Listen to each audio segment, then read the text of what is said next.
Salut tout le monde, bienvenue sur ce nouveau tutoriel. Aujourd'hui, vous l'avez vu dans le titre, on va faire un système pour remonter le temps. Alors malheureusement pas IRL, mais sur Unity, et vous allez voir que le système est plutôt simple et il est surtout super clean. Avant d'entrer plus dans les détails, il faut rendre à César ce qui appartient à César. Ce tutoriel est basé sur celui de Brackeys, sans qui cette vidéo ne serait jamais apparue sur la chaîne. C'est lui qui a créé ce système de rembobinement pour faire un retour dans le temps, et c'est aussi lui qui a réalisé la scène exemple sur laquelle je vais me baser pour vous présenter le système. Donc je n'ai pas la prétention d'avoir inventé ce système. Je vais vous montrer quelques exemples et ces fameux exemples, vous pourrez les télécharger parce que comme je viens de le dire, la scène sur laquelle je vais me baser a elle aussi été réalisée par Brackeys. D'ailleurs, vous retrouverez le lien pour télécharger cette scène dans la description, ainsi que la chaîne de Brackeys si vous ne le connaissez pas. C'est un vidéomaker qui fait plein de tutoriels sur Unity, sur des logiciels de modélisation 3D, et c'est clairement l'une des meilleures chaînes de tutoriels pour Unity 3D et d'autres logiciels étroitement liés à ce dernier. Bref, passons à l'exemple. Je suis donc dans une scène qui a l'air tout à fait classique. J'ai simplement une pyramide au milieu réalisée avec plusieurs cubes. J'ai un FPS controller, je peux me déplacer dans la scène. Et si je fais un clic gauche quelque part, je peux faire apparaître une explosion. Cette explosion applique une force à tous les objets qui sont autour et qui possèdent donc un rigid body. Donc cette pyramide, vous vous en doutez, possède un rigid body. Chacun des cubes ici possède un rigid body. Et donc si j'effectue un clic gauche sur cette pyramide, boum, la pyramide explose en 1000 morceaux, mais vous le savez, aujourd'hui on peut remonter dans le temps, alors si je reste appuyé sur une certaine touche de mon clavier, eh bien, la pyramide est en parfait état.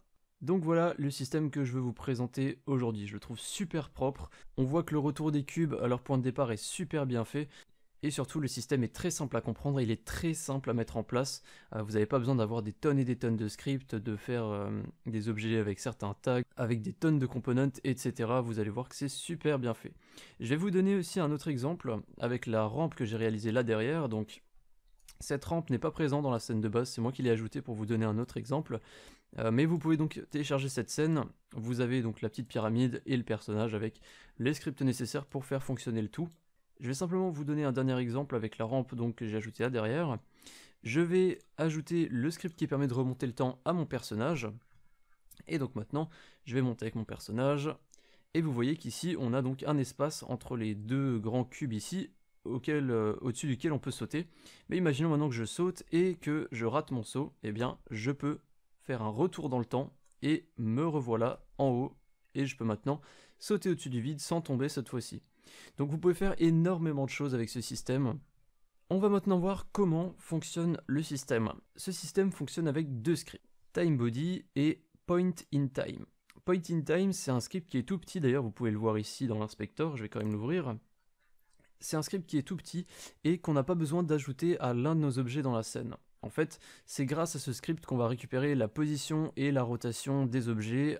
Donc vous voyez que le script est assez simple, il n'y a pas grand chose à en dire, on va y revenir peut-être juste après avoir étudié TimeBody qui lui possède vraiment le cœur du script.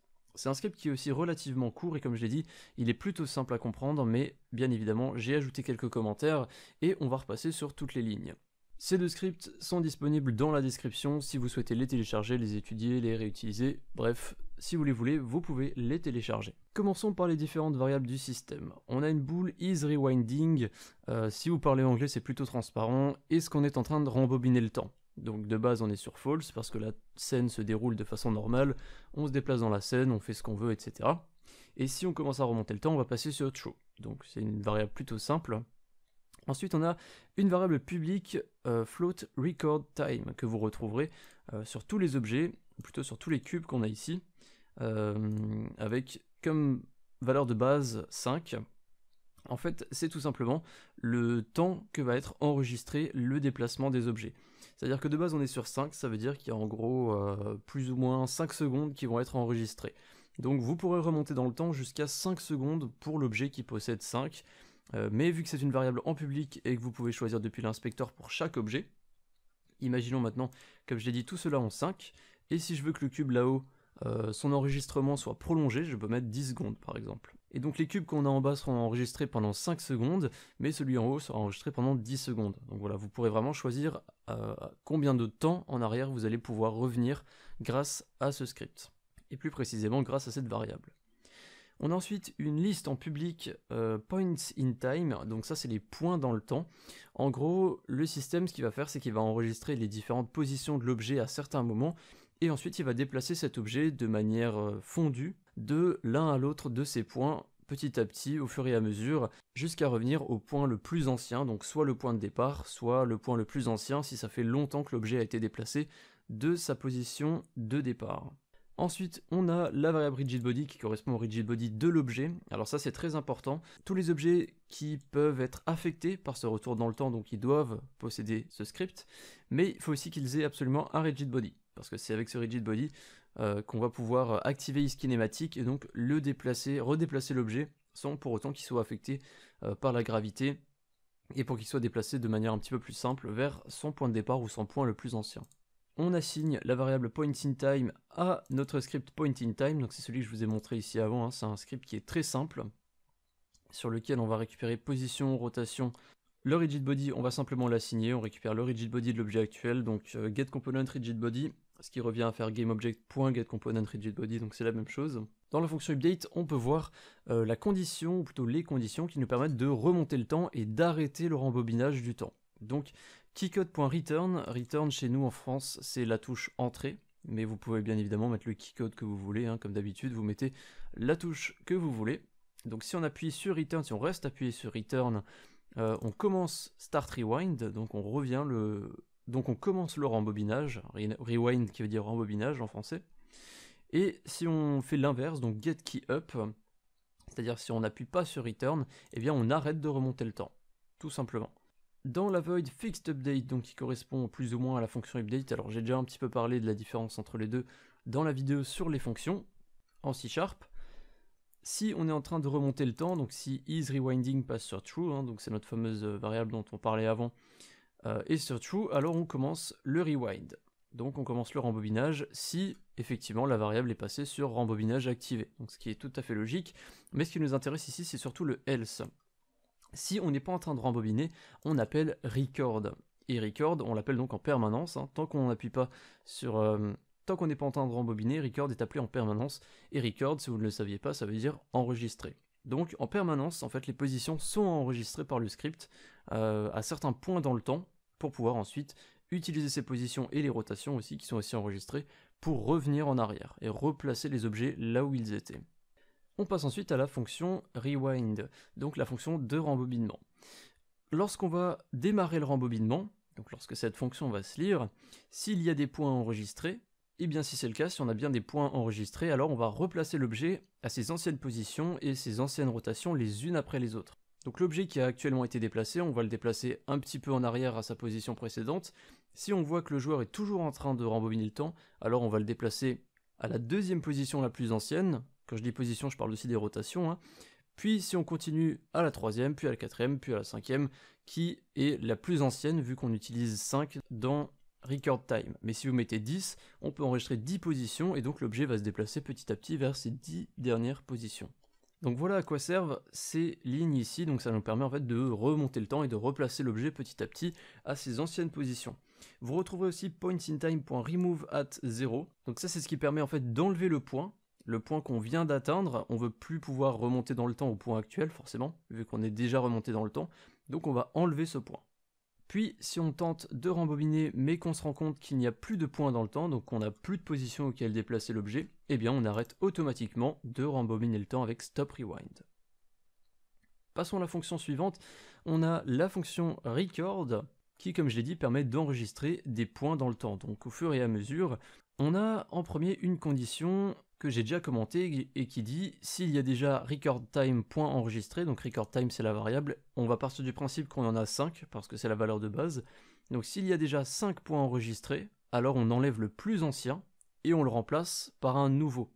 Parce que comme dit, nous on veut enregistrer que 5 secondes environ, donc on va dire 5 positions. Mais si on veut enregistrer une nouvelle position et qu'on en a déjà 5, bah forcément on en a 6 et c'est pas bon, vu qu'on n'en veut pas plus. Alors, on va ajouter cette nouvelle position, mais on va supprimer la plus ancienne. Et donc, le deuxième point le plus ancien va devenir le plus ancien. Et donc c'est grâce à cette condition qu'on vérifie combien on a de points et grâce à cette ligne qu'on enlève le point le plus ancien. Puis tout simplement, on ajoute un nouveau point avec la ligne qu'on a juste ici. Puis on a les deux dernières fonctions, j'aurais peut-être dû en parler d'abord, qui permettent de commencer le rembobinement, donc avec isRewind qui passe sur true et le rigidBody qui isKinematic qui passe sur true aussi. Et donc là on a simplement en fait l'inverse. On va rapidement revoir le script, mais cette fois-ci dans l'ordre en quelque sorte. Donc imaginons on lance notre scène, voilà, on tire sur les cubes se déplacent. On reste appuyé sur entrée pour remonter le temps. Donc on a Start Rewind qui va se lancer. Start Rewind se trouve ici. Donc isRewinding passe sur true et le kinematic passe sur true. C'est dans la fonction fixedUpdate que on détecte que isRewinding est passé sur true, donc on appelle la fonction rewind.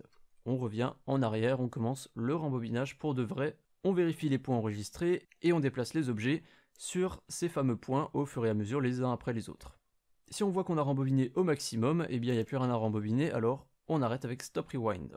isRewinding passe sur false, kinematic passe sur false, la scène reprend son cours normal, le joueur peut de nouveau se déplacer, déplacer les objets, il peut faire ce qu'il veut, bref, le rembobinage est terminé.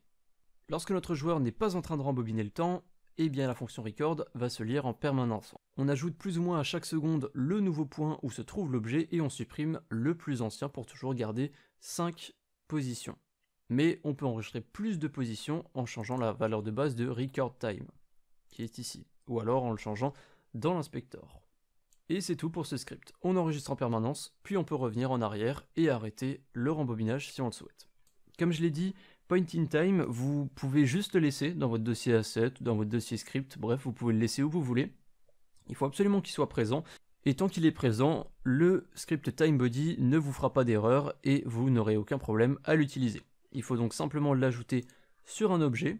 Donc imaginons maintenant sur le personnage, je fais Add Component, j'ajoute TimeBody, je choisis combien de secondes en arrière je peux rembobiner, et puis ensuite je peux simplement appuyer sur Play, déplacer l'objet, donc en l'occurrence c'est mon personnage, je saute dans le vide, et maintenant je reste appuyé sur Entrée, et je vois que mon personnage revient en arrière, donc là j'appuie sur aucune touche à part Entrée, et me revoilà au point de départ. La scène exemple que vous avez ici est disponible en description, alors voilà, si vous voulez vous amuser à exploser cette pyramide, puis à la reconstruire grâce à la touche Entrée, eh bien vous le pouvez, la scène est disponible en description, les scripts sont disponibles en description, la chaîne de Brackeys, je vous le rappelle, est elle aussi disponible en description, c'est grâce à lui, c'est lui qui a créé ce système et je trouve que ça aurait été un crime de ma part de ne pas faire une vidéo sur ce système et de un petit peu mettre en avant pour ceux qui ne connaissent pas, parce que le système est vraiment super bien fait. Donc voilà, laissez faire votre imagination, utilisez ça dans vos projets, et puis si vous avez d'autres choses à dire, n'hésitez pas à le dire dans les commentaires. N'oubliez pas le pouce vert si vous avez aimé cette vidéo, et moi je vous dis à la prochaine pour d'autres tutos. Salut tout le monde!